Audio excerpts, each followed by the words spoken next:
Today now, Ekpa has tried to treason. That is what is ruining Nigeria. But Nigeria has forgotten that the critical issue we have right now in Nigeria is not Ekpa, neither Mazen Amnekano. The greatest issue we have right now is the case of Boko Harams and these Fulani headsmen who are terrorizing, who are eventually making Nigeria to believe that we don't have leader in this country. We don't have a president in this country. If today is your first time of watching my video, kindly subscribe to this channel on your notification. Hit on the notification bell so that whenever we drop, you will be notified by YouTube. Yes, of course, share this video and drop your comment. I will show you people video, if you watch up to this very extent, where they are literally dropping weapons from the sky down in the bush. This fighter jet, according to the guy, is being held by a prominent person in Nigeria. Yes, of course, as I'm saying, Ekpa now is a trending issue, is trending in Nigeria. Bloggers, useless bloggers, people like Romeo Omokiri, the he-goats that have lost where he's from. We don't know whether Romeo is now Yoruba or is now from the south. I don't know where he's from. But I'm not care what to know where he is, because the rating with these Nigerian bloggers now are channeling their energy on this Ekpa. Oh, if you see this one, Ekpa have charged treason. Ekpa have done this. Ekpa is our problem. Ekpa is not our problem, as I keep saying it. The people who are our problem now, look at what Boko Haram is doing in the north. They are now giving their babies, create something, human being God created, that it took human being 9 months to deliver. They take the baby, they give it to their dog. Are you not? You don't read paper yesterday, day before yesterday? Vanguard paper, newspaper, Punch, everywhere took it. Tudem Bello now is working in the north, doing video. As of yesterday, Tudem Bello drove over 5,000 people from community, giving them money to live. Tunde Bello now is now the government of the north. It's untouchable because it's a north. It's untouchable. Nobody is going close to him because it's a north. If it is an Igbo man now, the hatred that these people have against the Igbo is what is consuming Nigeria. I have said it time without number. The greatest mistake a man will do is for you to fight whom God has blessed. The day you decided to fight that your friend God has placed his hand on, the day you decide to fight a country whom God has blessed, the day you are digging your grave. That is what is happening between Nigeria and the Igbos. I have said it time without number. I'm not an Igbo man. I am from the middle belt, but I will speak the truth. Yes, to the best of my knowledge, and I'm entitled to my opinion. Since the very day the Igbos have been relegated, that was the downfall of this our country called Nigeria. Today, we are being ranked lowest in Africa. We were once a giant of Africa in all ramifications in this country. But today, as I speak to you, we are only a giant in number. We are not giant in economy. We are not a giant in security. Before Nigeria, when the other Africa country have issue, the world have issue, they come and beckon our Nigeria security to go and intervene. Today, as we speak now, no world want to collaborate with our country anymore. Because what we have, the Boko Haram, the ordinary Boko Haram, is what take Nigeria so many years, and they are causing destruction in Nigeria now. How do you now expect a world now that has problem with serious fight to come and call us to come and intervene?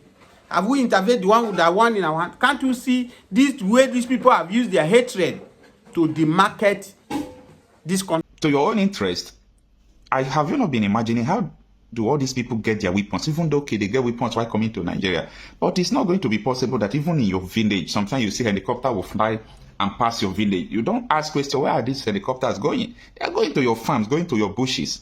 And something like that is this thing now you are seeing on the screen. As you can see, the helicopter they brought weapons, food for all these terrorists. This is the way terrorists are being fed with weapons and food in Nigeria. It's not a new thing to a lot of people. A lot of people already, have the knowledge of this, are aware of all this mess going on in Nigeria.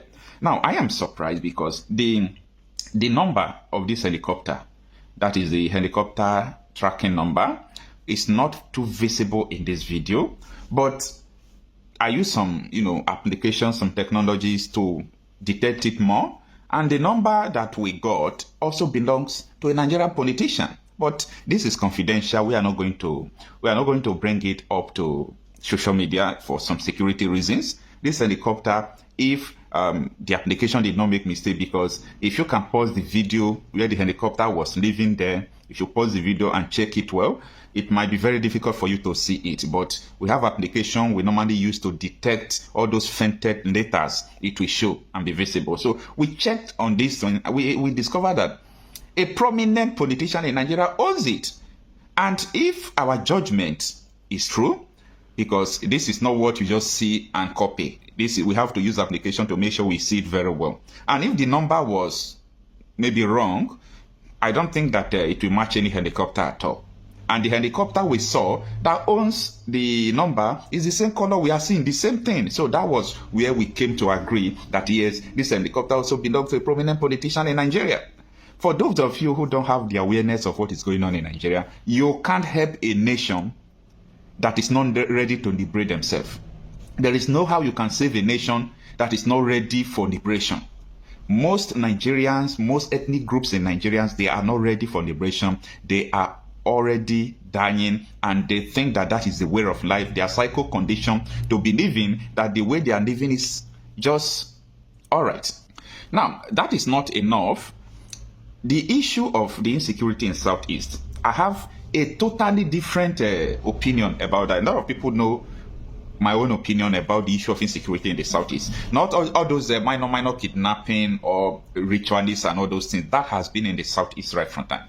I'm talking about serious terrorist attacks, serious kidnapping and all those things. Now, take a look at this video. This is an army barrack that ISWAP just dislodged. If you can watch this video to the end, at the end of the video, I will put it there. You will discover that so many armor tanks, bulletproof car of the military, they were destroyed by ISWAP.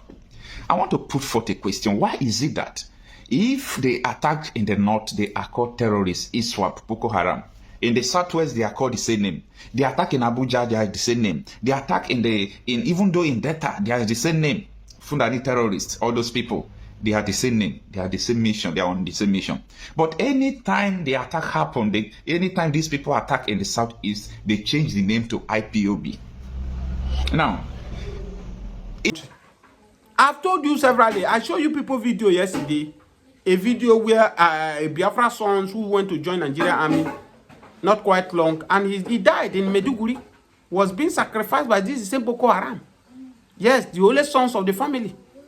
These are the same people. See, the Esmosa is moving from one place to another in the southeast. Oh, you people are not coming out to join Nigerian army. Why? We gave a slot of 200 to Imo State. We are only seeing 100. Why would they come and join? That's why I've said it without any fear. When Sowolu was saying, oh, Nigeria, there are so many dividends in joining Nigerian armies and all that. Okay, stop preaching to us. You have a son. Tell your son to go and join Nigerian army. Why is it that it is only poor man children that is joining Nigeria security? Why is it that it's only poor man children that is good to fight this terrorism? When it comes to looting of the resources, these politicians who took it upon themselves, they are looting the country. But when it comes to security, now poor man children, now they suffer. Now poor man children good to go join this Nigerian army to fight this Boko Haram, which the government are using to play politics with Nigeria. Yes.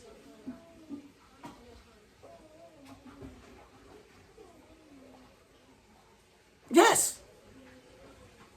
They are using this Boko Haram to play politics the same way they are using Fulani herdsmen to play politics.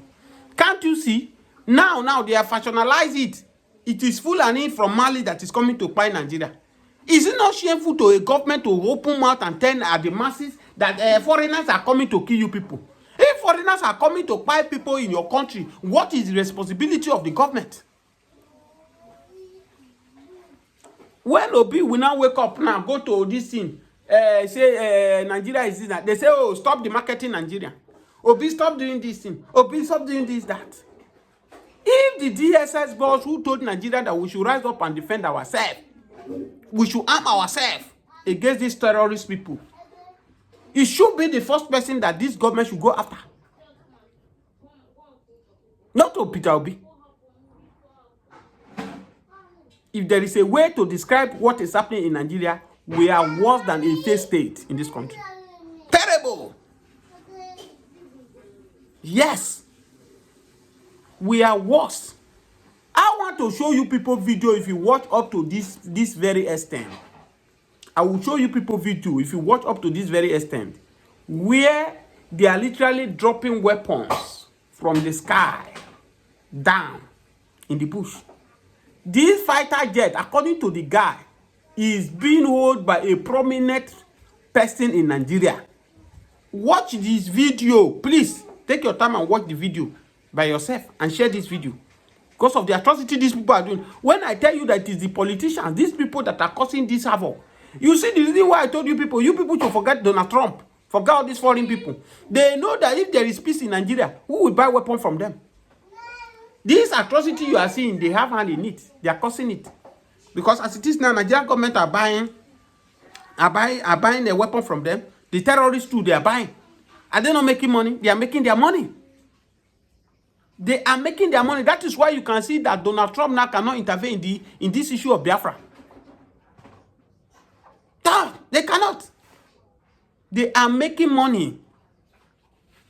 I told you people yesterday about a custom intercept a goods that is coming, Quran, holy book that was being imported coming from Seme border, was being intercepted by custom, and what they saw there was dangerous weapons.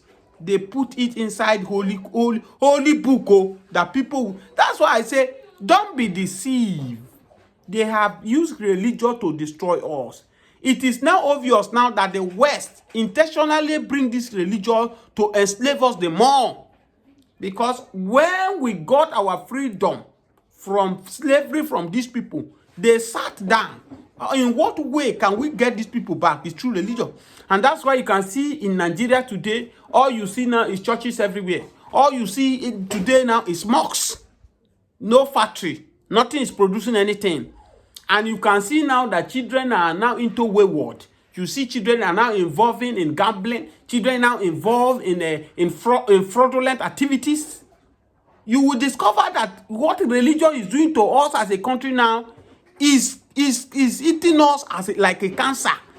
How do you explain to me a child they are calling Joshua, they are calling Daniel, Gabriel, Gideon, they are now in the front of EFCC facing criminality charges against them, only the blackout because they are defrauding people in order for them to survive? Are you not hearing Mohammed, Bello, Tunji? They are in front line of terrorism. Then what else do you now explain to us that these people use religion to destroy us as an Africa? Be wise. That's why I keep referring to Abraham Traore now. You can see what that young man is doing. He's not distracted. Every leader in this country are being distracted with religions and ethnicity. That's why we cannot get it right. And that's why I keep saying it, that the person we can get now, if we get somebody like very dark man who is in the affair of this country, who does not matter what religion is all about, it does not bother about the tribe you are from, Nigeria will be better. But will Nigeria allow such kind of person to enter there? The answer is no. And that's why we have come into conclusion, split the country, let everybody go on their own separate way, so that we can go and develop ourselves. As I keep saying it on this platform, if the foundation is being destroyed, what can the righteous do? The righteous have to destroy the foundation and rebuild the foundation. That's all we need. Yes, that's all we need. Thank you, Pastor Matthew, for having you on this channel this morning. It is reported in the newspaper today this morning that Nigerian armies were killed by Boko Haram yesterday. We can see that Nigerian army have channeled their energy in Biafrans, May 30th, that the fallen heroes should not be celebrated. Instead of them to channel their energy on this Boko Haram, who have took it upon themselves to make the North a desolate land.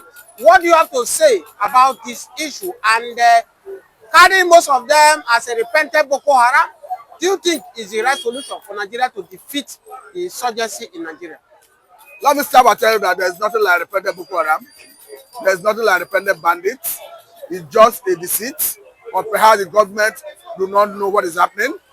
Someone like Malam Nasir El-Rufai, the former governor of Kaduna State, made it very clear that the only Boko Haram that have repented is one that have died. That in his own ideology, the best treatment for the bandits is to send them to their creator, who have the ultimate power to judge them. But in my own understanding, I understand that there's nothing like repentant Boko Haram. There's nothing like repentant bandits. Of course, that best explains the reason we are seeing resurgence of insurgency in almost anywhere, everywhere in the northeast. We saw what happened in Mate base in Borno State, where Boko Haram was reported to have burned down some operational vehicles of the military. Even if the military is saying that they are unserviceable vehicles, we saw what is happening in some parts of Zamfara, where Tojibelu have been wreaking havoc. And for me, talking about the remembrance of the fallen heroes of Biafra, I think it has to do with what the people have decided to do. Because they are talking about civil disobedience. If the people have decided that we are going to stay back in our homes to honor the fallen heroes, I don't think the government or the army have what it takes to force them to come out. Don't forget that the Senate president at the time made it very clear that even the governors in the southeast now obey Samuel Ekpa. Because Samuel Ekpa will issue an order, stay at home. You find out that the whole street in all the southeastern part of the country and in some part in some south part of the country will be deserted. And the government or the governors will have no option than to stay out of work, because nobody, no civil servant will be available to attend to the business of the day. So my own understanding is that, one, the government should realize that we are dealing with a formidable force, talking about insurgents, that it is not a bread and butter thing, that you must be decisive in dealing with them. Talking about the essence of Fulani herdsmen, I understand that anywhere you see them operate the same thing, whether in Mali, whether in Burkina Faso, whether in Niger. Of course, we understand that these are people who came from Senegambia, talking about Senegal and Gambia in sometime 14th and 15th century. And in 19th century, they successfully established a caliphate in Nigeria. Talking about the Sokoto Caliphate, which is equally seen as the Fulani Empire. And as we speak, the Fulani have taken over every governance space in the northern part of the country. So they have succeeded in conquering, subduing, and subjugating the average Hausa man. It is not recent we are seeing Hausa people speaking up, talking about that it is. I even saw a trending video where an Hausa man is saying that it is high time they start coming out to start renouncing the Fulani publicly. But according to him, they are even more closer and have better identity with Igbos than they have with the Fulani. But unfortunately, the Fulani now control their political class, they control their traditional institutions, and I don't think there's anything they can do about it for now. So the only people that can even be thinking of how to liberate themselves in the southern part of the country, that is when the president shows willpower and courage to lead the way. Pastor Matthew, let me ask you this question. Former President Buhari said that he is not a Nigerian Fulani that have been killing all over the country. Even the governor of Benue, Reverend Alai, something like that, came on national television and also said that the people who are coming to kill in Benue are Fulani from Mali. How do we now differentiate between Mali Fulanis, Fulani coming from different countries, than the Nigerian Fulani? I don't think it's the responsibility of ordinary Nigerians to start differentiating who is the real Fulani and who is the killer herdsman. I think it behoves of the government to do that. I understand that in Taraba, a monarch made it very clear that the Fulani should vacate their communities. I will say recently in Benue, where the youth will rise and say we want to fumigate our forests, our bushes, that the Fulani should leave. And the reason is not far-fetched. It's because of the excesses and hard-handedness on the part of the Fulanis that we are seeing all this. So when it comes to who to identify the Fulani, or rather the foreign Fulani, I think it behoves of the government. I understand what I have put up borders and excuse the government always gives, but that excuse is not justified to allow the Fulani infiltrate into Nigeria and wreak all this manner of havoc. The government should think out of the box, perhaps use technology to know who and who is entering into Nigerian territory at any point as a way of identifying and dealing with this threat. So pushing it to the citizens